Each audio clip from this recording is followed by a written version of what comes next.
जय हिंद दोस्तों। आज हम बात करने वाले हैं क्लास 6 की एनसीईआरटी ज्योग्राफी की चैप्टर नंबर 4 के बारे में।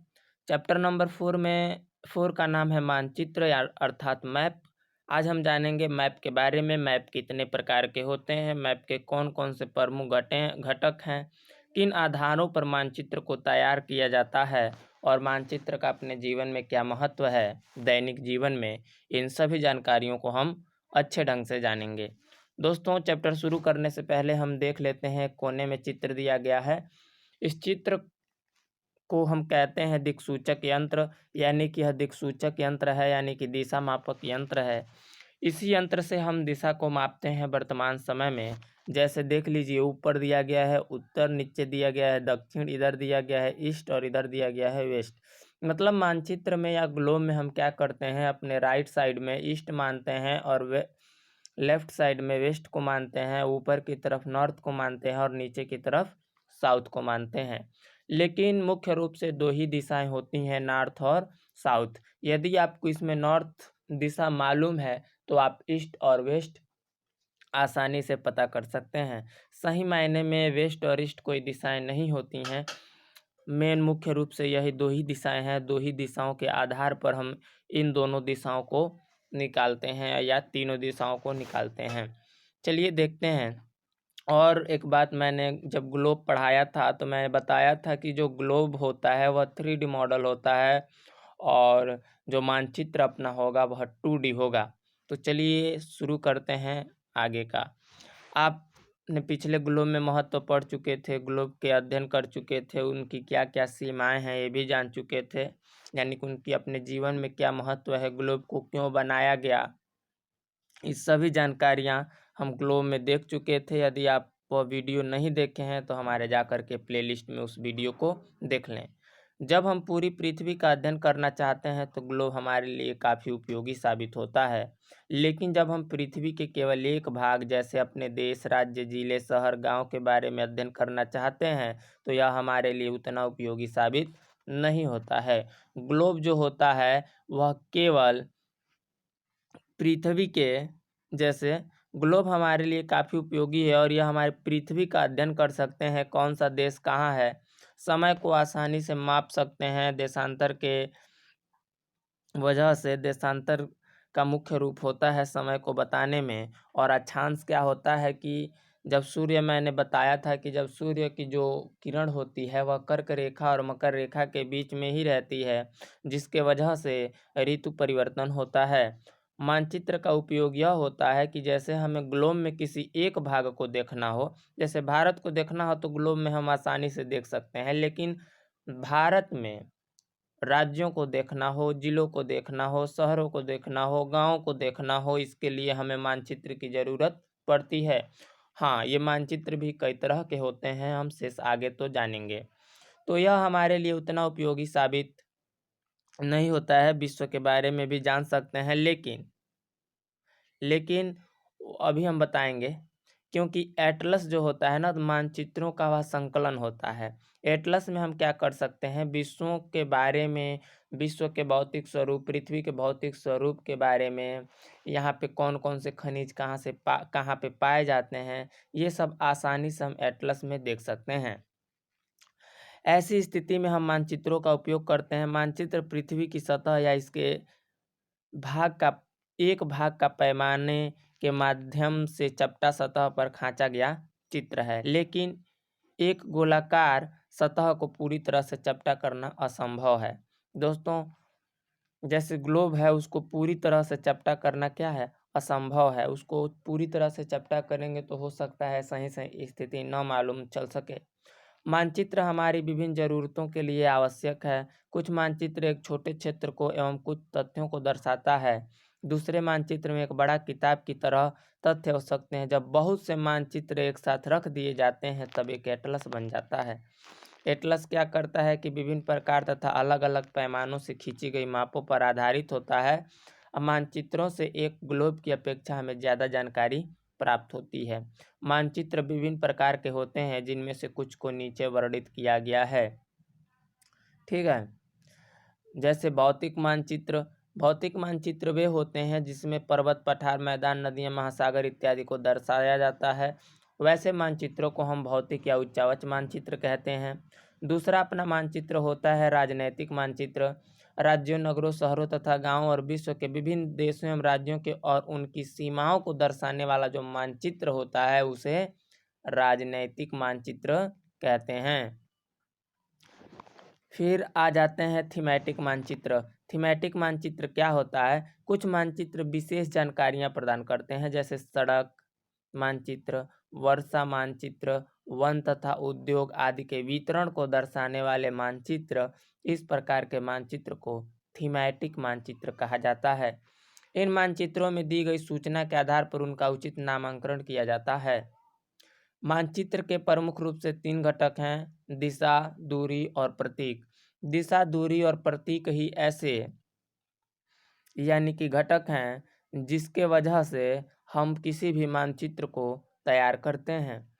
चलिए सबसे पहले हम इसमें समझ लेते हैं कि मानचित्र में दूरी का क्या महत्व है। मानचित्र एक आरेखण होता है जो कि पूरे विश्व या उसके एक भाग का छोटा कर कागज के एक पन्ने पर दर्शाता है।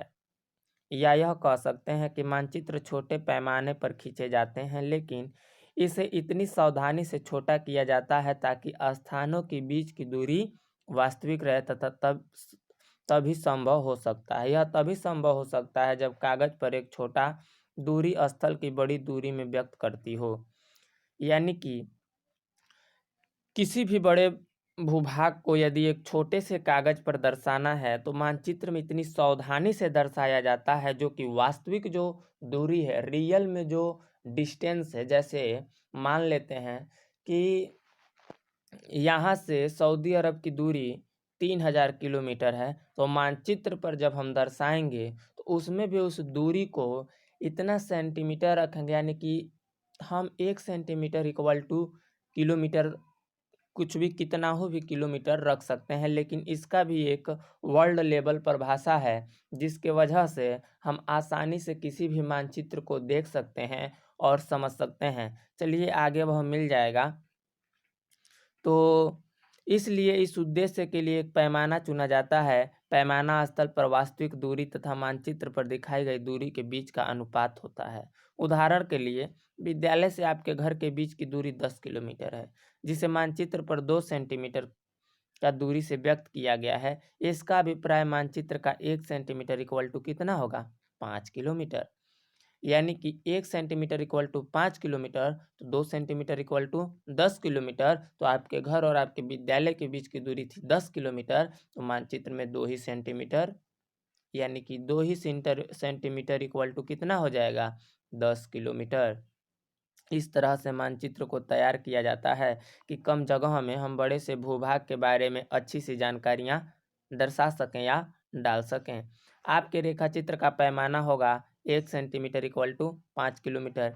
इस प्रकार पैमाना किसी भी मानचित्र के लिए बहुत महत्वपूर्ण होता है। अगर आपको पैमाने की जानकारी है तो आप मानचित्र पर दिए गए किसी भी 2 स्थानों के बीच की दूरी का पता आसानी से कर सकते हैं। जब बड़े क्षेत्रफल वाले भागों जैसे महाद्वीपों, देशों को कागज पर दिखाना होता है तब हम छोटा छोटा पैमाना का उपयोग करते हैं। उदाहरण के लिए मानचित्र पर 5 सेंटीमीटर स्थल के 500 किलोमीटर को दर्शाता है। इसको छोटे पैमाने वाला मानचित्र कहते हैं। जैसे किसी महाद्वीप या देश को कागज पर दर्शाना हो, उनकी दूरियों को व्यक्त करना हो, तो हम छोटे पैमाने में बड़ी दूरी को शामिल करेंगे। जैसे घर से विद्यालय की दूरी कम थी, 10 किलोमीटर थी, तो क्या किए हम 1 सेंटीमीटर इक्वल टू 5 किलोमीटर ले लिए। लेकिन यदि किसी देश को दूसरे देश से जोड़ना है, एक देश से दूसरे देश के बीच की दूरी कितनी है, वह दूरी अधिक हो जाएगी। यदि 1 सेंटीमीटर 5 मानते हैं तो बहुत ज़्यादा सेंटीमीटर की रेखा खींचनी होगी। इसको आसान करने के लिए हम क्या करते हैं कि 1 सेंटीमीटर इक्वल टू 100 किलोमीटर लेते हैं, अर्थात 5 सेंटीमीटर इक्वल टू 5 किलोमीटर। तो इसे कहते हैं छोटे पैमाने वाला मानचित्र। जब एक छोटा क्षेत्रफल वाला भाग जैसे आपका गांव या शहर को कागज पर दिखाना होता है तब हम बड़े पैमाने का उपयोग करते हैं। जैसे 500 मीटर की दूरी 5 सेंटीमीटर, अर्थात 1 सेंटीमीटर की दूरी 100 मीटर से दर्शाया जाता है। इस प्रकार के मानचित्र को बड़े पैमाने वाला मानचित्र कहते हैं। बड़े पैमाने वाले मानचित्र छोटे पैमाने वाले मानचित्र की अपेक्षा अधिक जानकारी प्रदान करते हैं। अब देख लेते हैं, यहाँ पे कुछ वर्क दिया गया है। इस वर्क में यही बताना है कि ई से ए की दूरी कितनी है, ई से ए किस दिशा में है, सी से खेल का मैदान किस दिशा में है, एम से सामुदायिक केंद्र किस दिशा में है, एम से विद्यालय किस दिशा में है, सी से दुकानें किस दिशा में है, सी से पेड़ किस दिशा में है। इन दिशाओं को हम समझेंगे।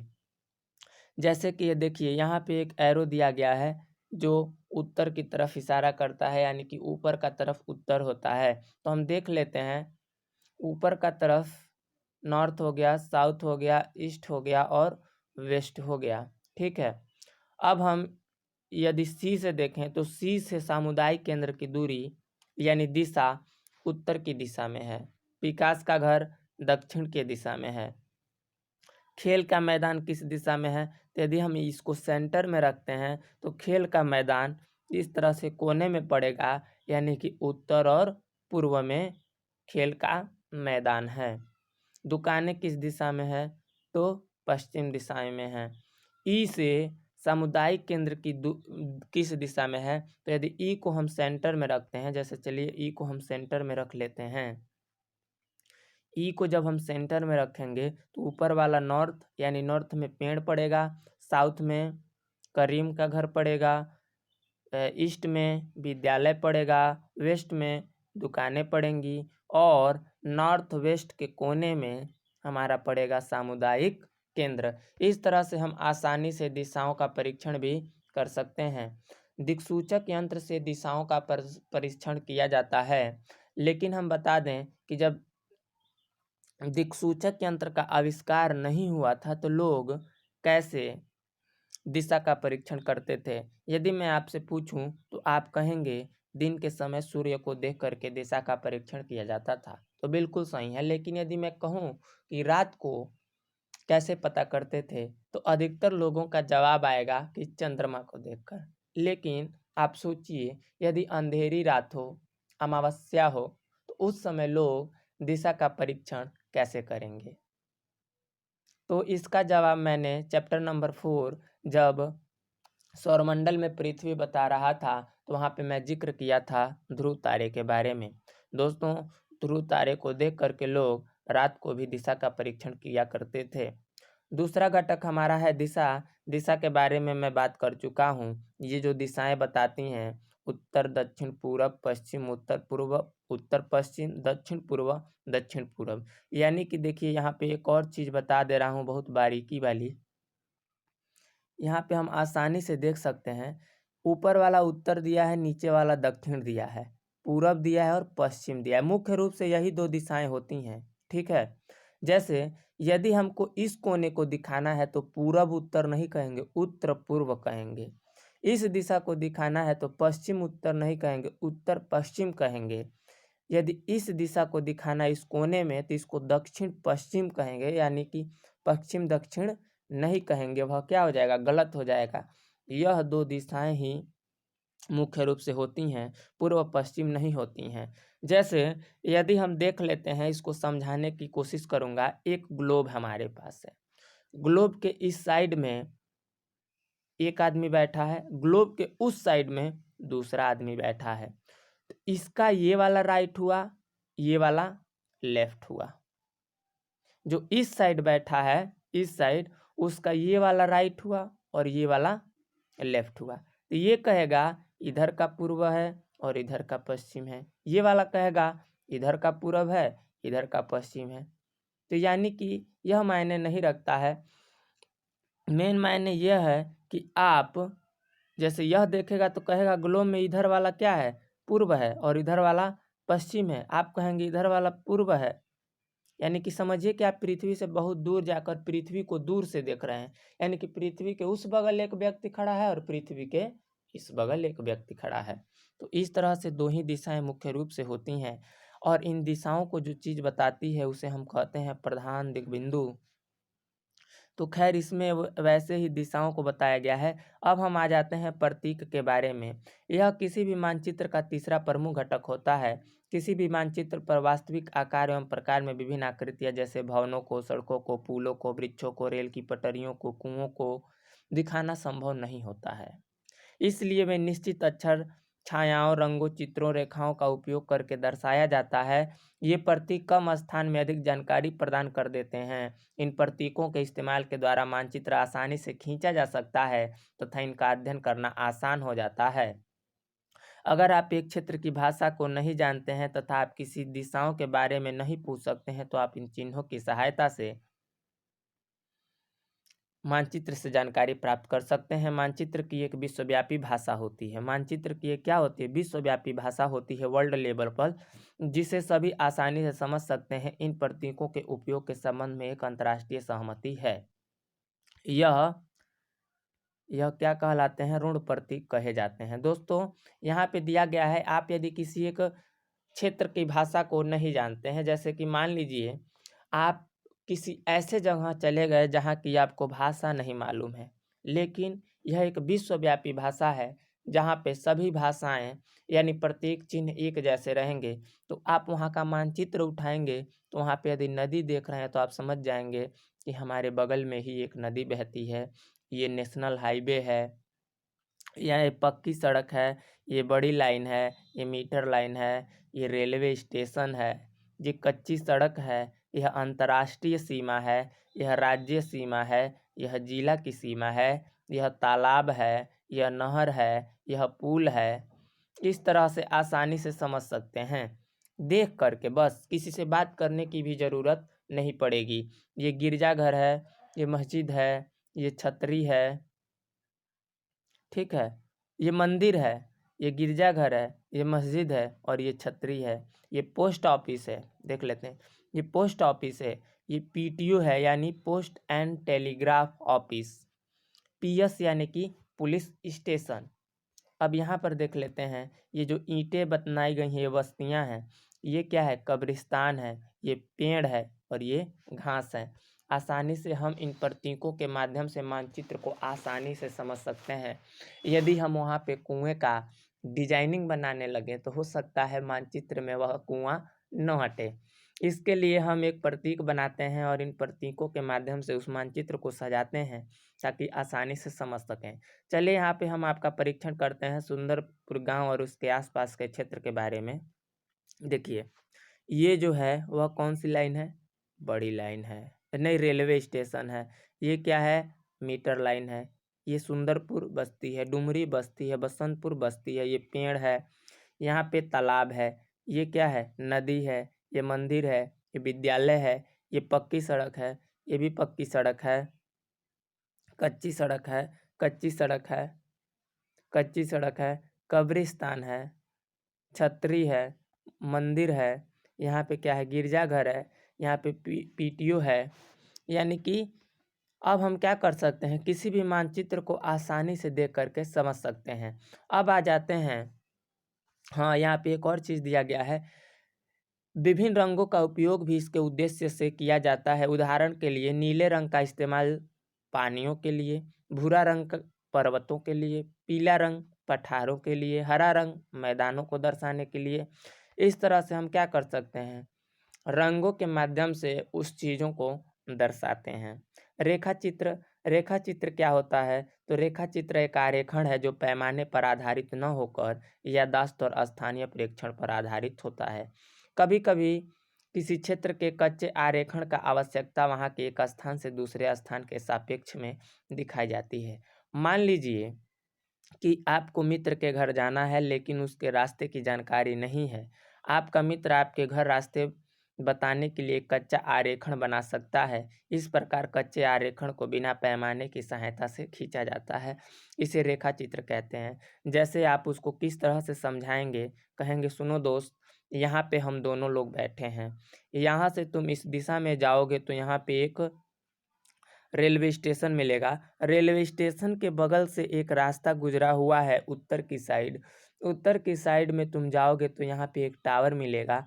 टावर से तुम क्या करोगे, फिर पूरब की तरफ जाओगे तो यहीं पे हमारा घर है। इस तरह से आप क्या करते हैं, बिना किसी पैमाने के एक रेखा चित्र का निर्माण करते हैं किसी को बताने के लिए, किसी जगह को दिखाने के लिए, उसे ही हम रेखा चित्र कहते हैं। अब आ जाते हैं खाका क्या होता है। तो एक छोटे क्षेत्र का बड़े पैमाने पर खींचा गया रेखा चित्र ही खाका होता है। एक बड़े पैमाने वाले मानचित्र से हम बहुत सी जानकारियाँ प्राप्त होती हैं, लेकिन कुछ ऐसी चीज़ें होती हैं जिन्हें हम कभी-कभी जानना चाहते हैं।